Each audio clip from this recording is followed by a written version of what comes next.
이 땅에는 참 많은 교회들이 있습니다. 여러분, 우리나라에 몇 개의 교회들이 있을 것 같아요?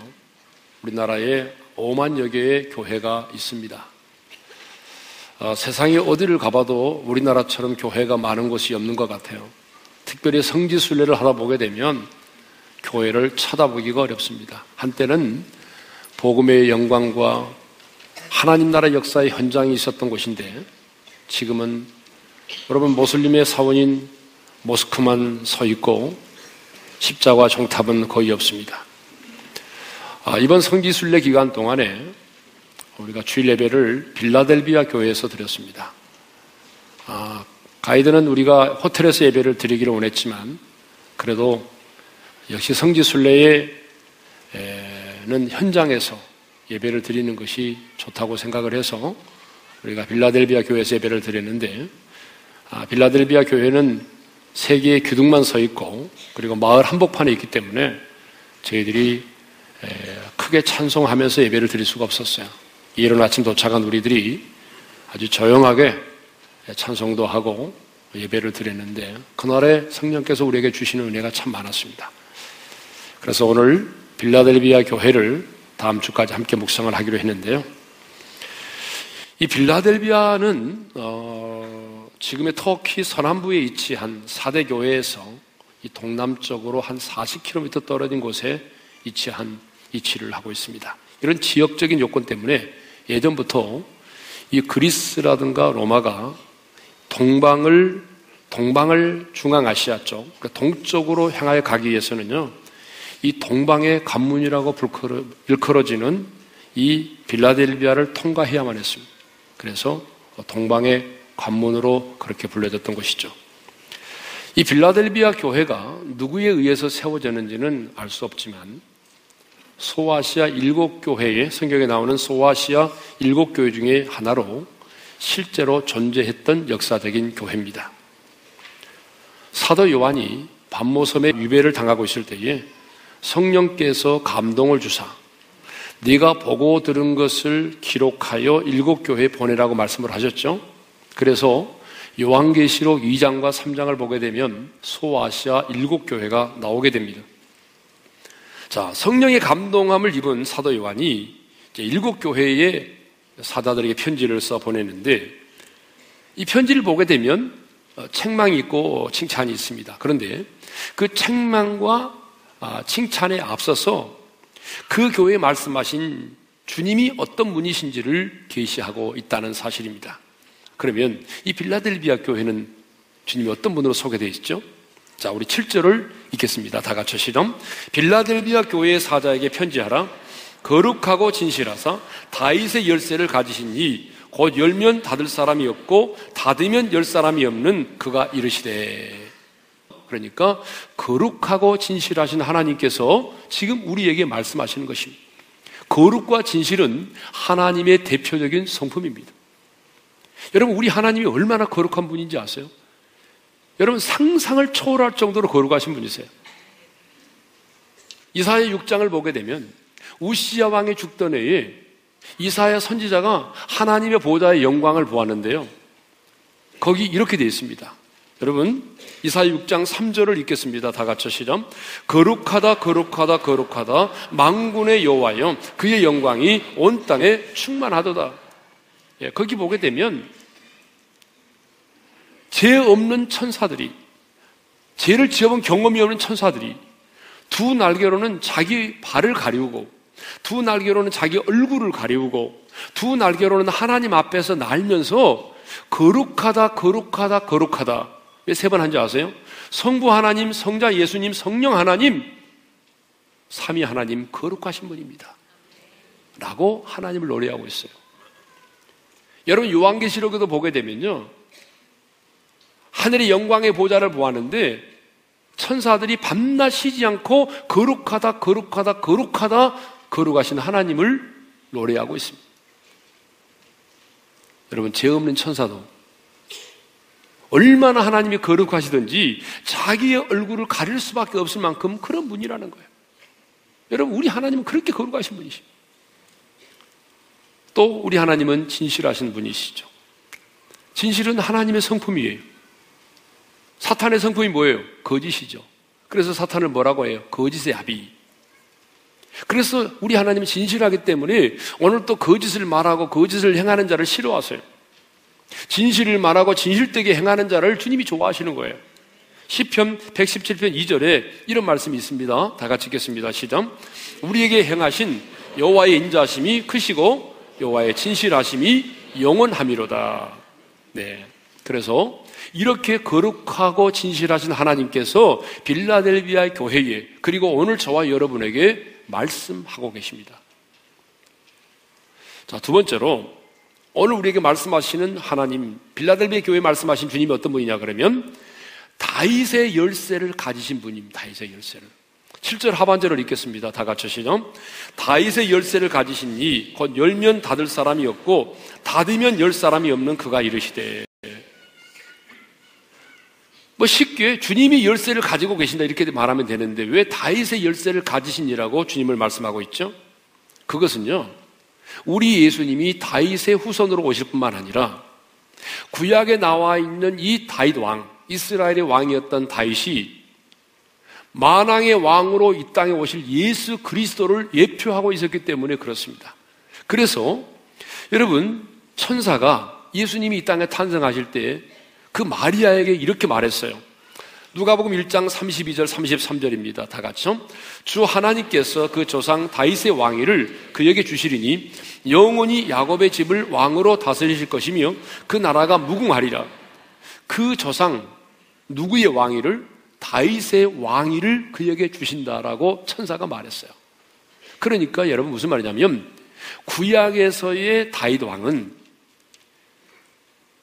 이 땅에 만왕의 왕으로 오실 예수님을 예표하고 있는 인물이라는 거예요. 그래서 구약에서 다윗이 받았던 그 많은 고난들은 우리 주님이 받으실 고난을 미리 보여주는 것이고, 그리고 다윗의 그 엄청난 승리, 골리앗을 물리치고 블레셋과의 전쟁에 승리하고, 이 모든 승리는 바로 우리 주님이 이루실 승리를 예표하고, 성경에 보면 이런 말이 많이 나옵니다. 다윗의 나라는 영원하리다.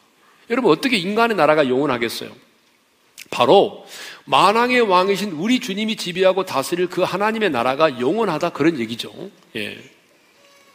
자, 그러므로 주님이 다윗의 열쇠를 가지셨다라고 하는 말은 다윗의 후손으로 오신 예수님께서 모든 권세와 모든 능력을 가지고 계신 분이심을 말합니다.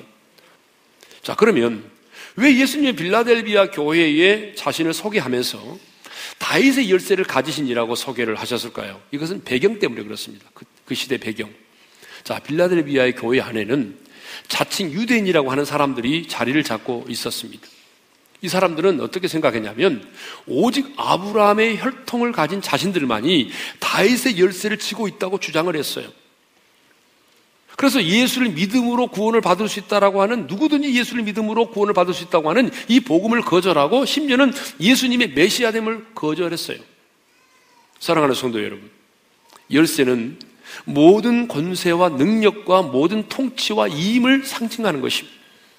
그러므로 우리 주님은 구원만이 아니라 우리 인간의 생사화복에 대한 열쇠도 주님이 가지고 계십니다. 여러분 보세요. 아무리 창고에 금은 보화가 쌓여 있을지라도 열쇠가 없으면요, 아무 소용이 없어요. 열쇠가 있어야 열 수 있는 것이고 그 안에 있는 것들을 우리가 취할 수 있고 사용할 수 있는 것입니다. 그런데 여러분, 이 열쇠를 누가 가지고 계신다고요? 열쇠를 만왕의 왕이시요 만유의 주이신 우리 주님만이 이 열쇠를 가지고 계신 것입니다. 그러므로 이 주님이 열면 누구도 닫을 수가 없고 주님이 닫으면 누구도 열 수가 없다는 거예요. 그런데 이 다윗의 열쇠를 가지신 주님께서 빌라델비아 교회를 향하여 이런 축복을 선언하십니다. 자, 우리 8절 상반절을 읽겠습니다. 다 같이 시작.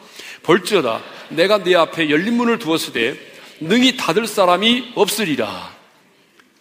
여러분, 이 볼지어다라고 하는 말, 이 말은 무슨 말이죠? 신구약 성경에 34번 나오는데 이 볼지어다라고 하는 말은 어떤 말씀이 굉장히 중요할 때, 중요한 사실을 말씀하고자 할 때에 청중이나 독자들로 하여금 그 말씀에 주목하도록 할 때에 사용되어진 말씀이에요. 그래서 성경에 보게 되면, 자, 볼지어다 내가 세상 끝날까지 너희와 항상 함께 있으리라. 볼지어다 내가 문 밖에 서서 두드리노니 누구든지 내 음성을 듣고 문을 열면, 이때도 사용됐고, 그러니까 중요할 때 볼지어다라는 말이 나오면 그 다음에는 굉장히 중요한 단어가 나온다는 걸 아셔야 돼요.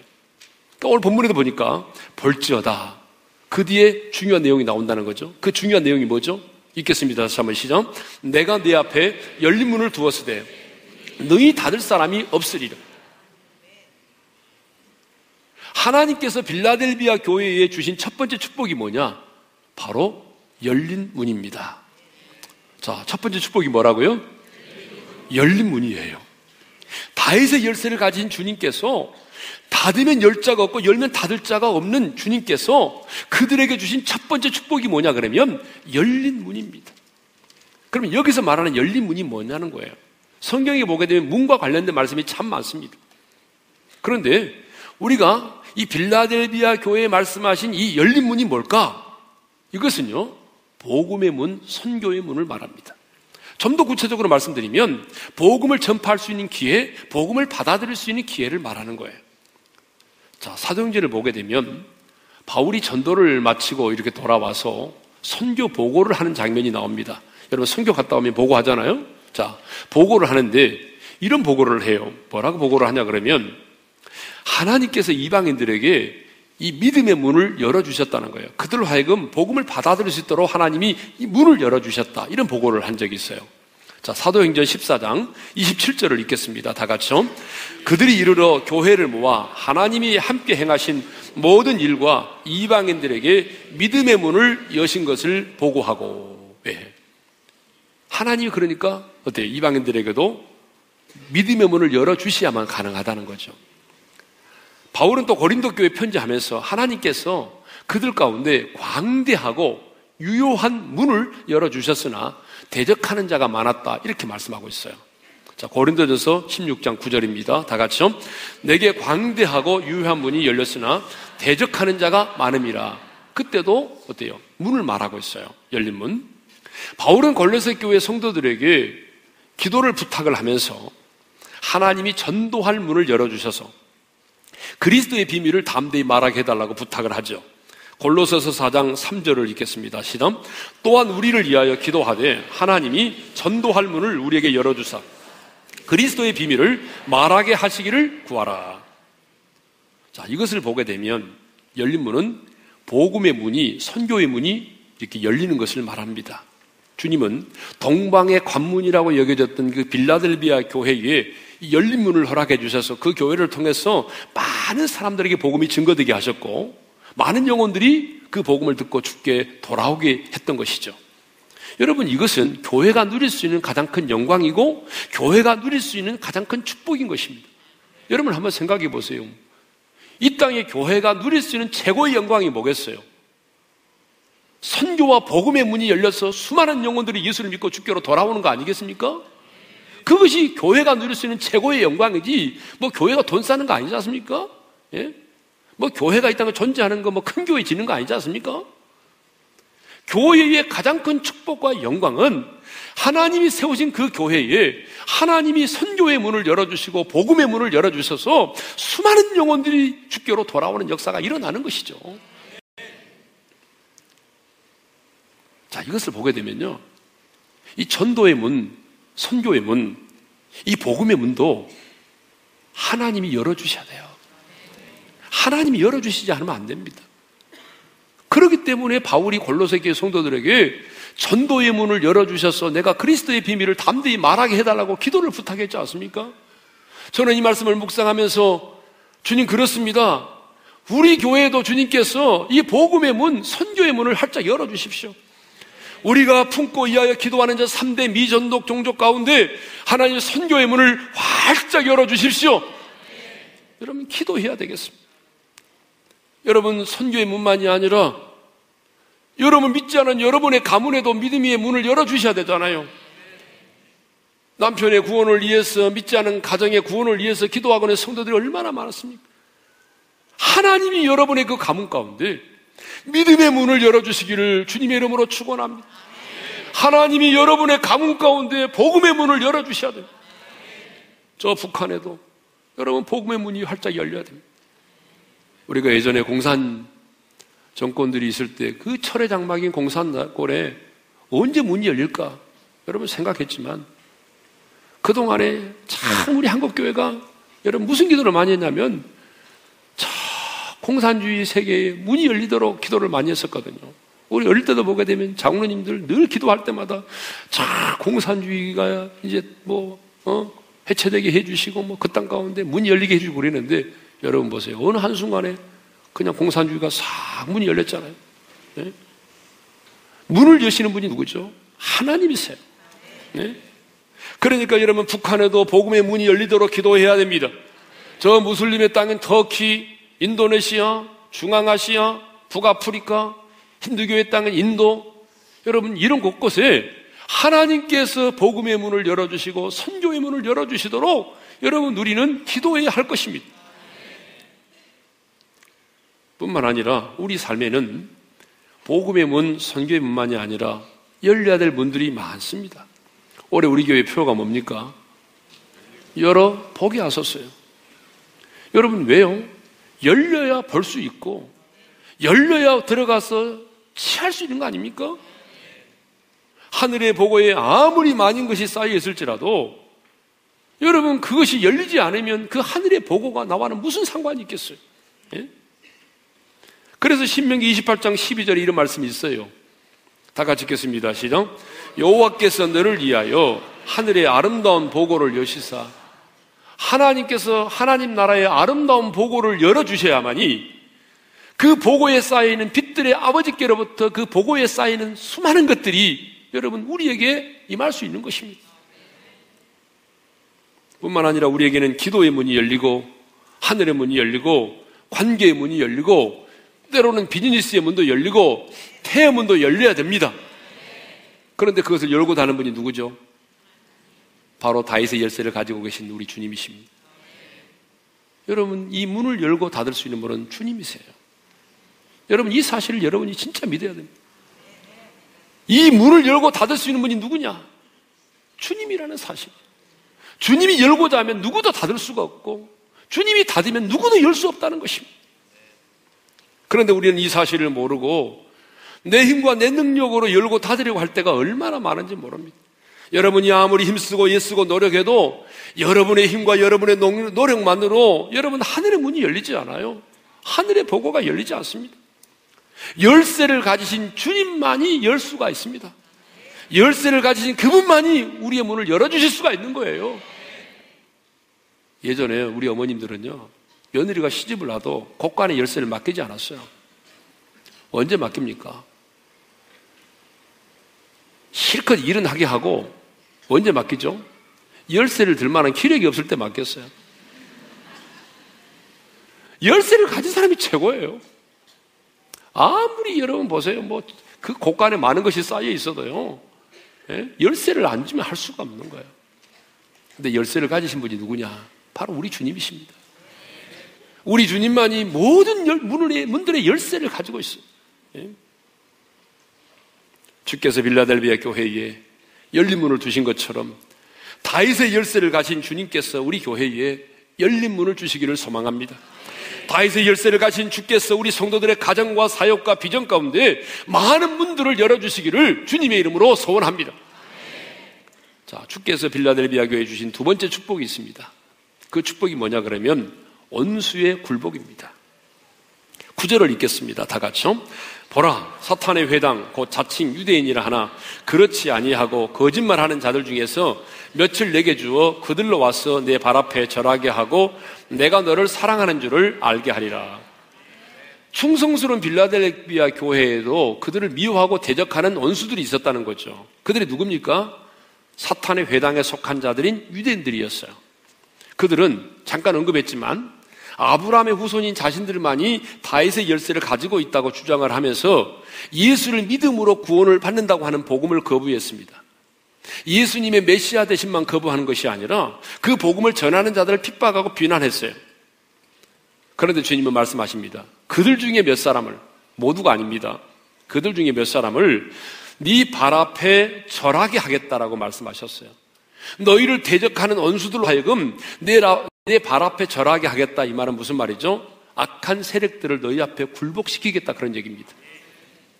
오늘 우리들 주변에도 보게 되면 주는 것 없이 교회를 미워하고 기독교를 조롱하고 신앙생활을 하는 우리들을 비난하고 멸시하는 사람들이 있습니다. 요 근래 최근에 많아졌습니다. 그렇죠? 여러분 직장 동료들, 친구들, 가족들 가운데 모였다 하면 예수 믿는다고 말하면요 한두 사람이 아닙니다. 거기 모인 대부분의 사람들이 비난하고 조롱하고 기독교라고 말하고 내 주먹을 믿으라고 말하고 온갖 비난을 다 쏟아냅니다.